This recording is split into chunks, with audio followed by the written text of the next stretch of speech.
नमस्कार। आज हम एक ऐसे स्कूल की कहानी को समझने की कोशिश करेंगे जो सिर्फ 4 दीवारों और किताबों तक ही सीमित नहीं है। नाम है सेजेस सिंगापुर। हम उनके ऑनलाइन फुटप्रिंट्स के जरिए ये जानेंगे कि कैसे एक स्कूल सिर्फ पढ़ाई की जगह न रहकर पूरे समुदाय का दिल बन सकता है। शिक्षा केवल पुस्तकों और पाठ्यक्रम तक सीमित नहीं होती है। ये सिर्फ एक अच्छा सा विचार नहीं है, बल्कि ये सेजेस सिंगापुर का मूल मंत्र है।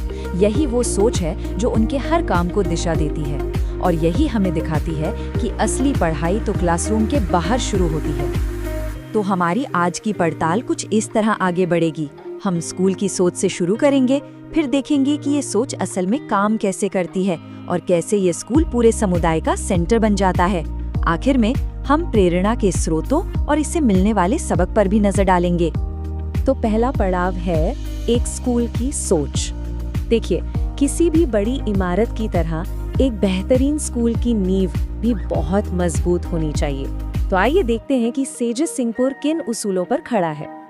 बड़ी बड़ी बातों से पहले सेजेस सिंगापुर हर छात्र की बुनियादी जरूरतें पूरी करता है। मिड डे मील हो, स्कॉलरशिप हो या मुफ्त किताबें, ये सब इस बात को पक्का करते हैं कि सीखने की राह में कोई रुकावट ना आए। यही वो ठोस जमीन है जिस पर भविष्य की इमारत खड़ी होती है। चलिए अब उस मूल मंत्र पर वापस आते हैं। देखते हैं कि किताबों से आगे की पढ़ाई का असल में मतलब क्या है और सेजेस सिंगापुर इस सोच को हकीकत में कैसे बदल रहा है। इसका एक बहुत ही शानदार उदाहरण है हमर संस्कृति हमर धरोहर। ये सिर्फ एक कल्चरल प्रोग्राम नहीं है जी, ये एक जरिया है छात्रों को अपनी जड़ों से, अपनी संस्कृति से जोड़ने का। यहाँ पर आकर शिक्षा और संस्कृति एक हो जाती है और बच्चों में एक अलग ही आत्मविश्वास भर देती है।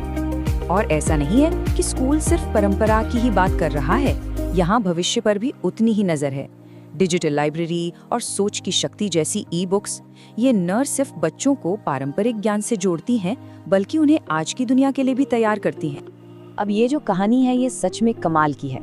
सोचिए, छात्रों ने पहले वोकेशनल ट्रेनिंग में टाइल लगाना सीखा और फिर उसी स्किल का इस्तेमाल करके अपने ही स्कूल के सरस्वती प्रांगण को एक नया सुंदर रूप दे दिया। ये है असली लर्निंग, सीखना, करना और फिर उसका नतीजा देखना।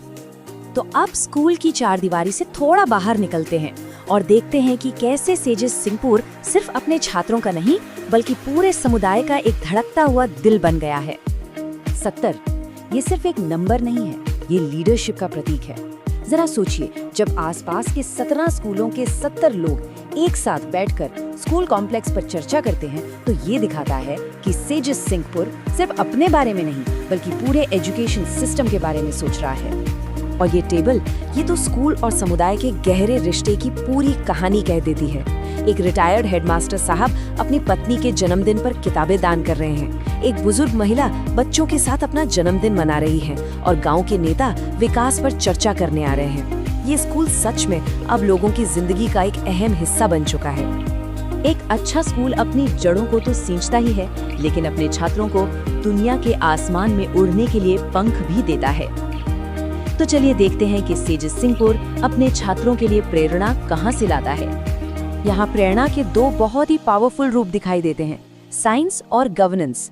एक तरफ स्पेस साइंटिस्ट शुभांशु शुक्ला बच्चों को चांद तारों की दुनिया के सपने दिखाते हैं, तो दूसरी तरफ कलेक्टर श्री अविनाश मिश्रा जैसे अधिकारी उन्हें जमीन से जुड़कर समाज सेवा का महत्व सिखाते हैं। तो इन सभी बातों से हमें क्या सबक मिलता है? इस पूरी कहानी का सार क्या है? आइए अब इस विश्लेषण को समेटते हुए स्कूल की भूमिका को एक नए नजरिए से देखते हैं। तो ये है सेजेस सिंगापुर मॉडल, एक ऐसा स्कूल जो सिर्फ एक बिल्डिंग नहीं है, बल्कि कल्चर, स्किल डेवलपमेंट और कम्युनिटी की भागीदारी का एक जीता जागता सेंटर है। ये सिर्फ एक मॉडल नहीं, बल्कि शिक्षा का भविष्य कैसा हो सकता है उसकी एक झलक है।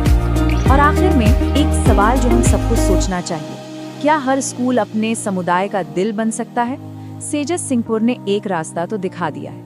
अब यह हम पर है कि क्या हम इस मॉडल को अपनाकर हर स्कूल को उसके समुदाय की धड़कन बना सकते हैं। ये सोचने के लिए एक बहुत ही अहम बात है।